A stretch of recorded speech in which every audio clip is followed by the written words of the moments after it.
power of God. Verse 9 says, who has saved us and called us to a holy life. So our salvation is tied to holiness. It is not because of anything that we have done, but because of his own purpose and grace. Brothers, we have been called to be holy.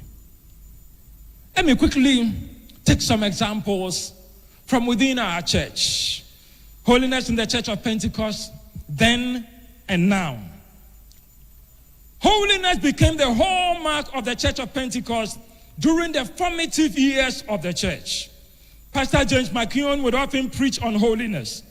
According to Onyina, McKeown laid so much emphasis on holiness during his teachings, oftentimes citing Hebrews chapter 12, 14, and B, that without holiness, no one will see God.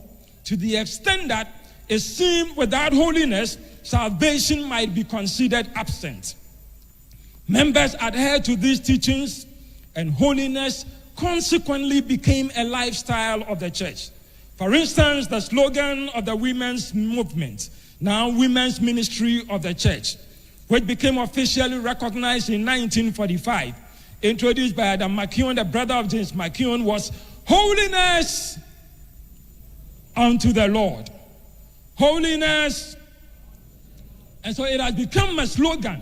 But it wasn't just a slogan, it was actually a lifestyle. Could we posit that one of the factors that led to the fast growth of the Church of Pentecost was a strong emphasis on holiness. Holiness in character was also expected to be exhibited outwardly. Women especially were required to dress modestly without the use of cosmetics during the McKeown era. Cosmetics or makeup were seen as belonging to the world.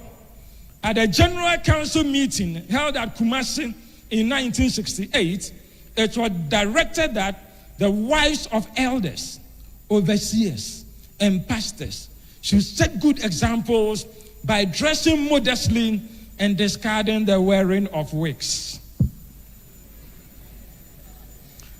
Let me see how many of our women who are not wearing wigs today. The men were also discouraged from spending time visiting football stadiums while they could use the time to pray.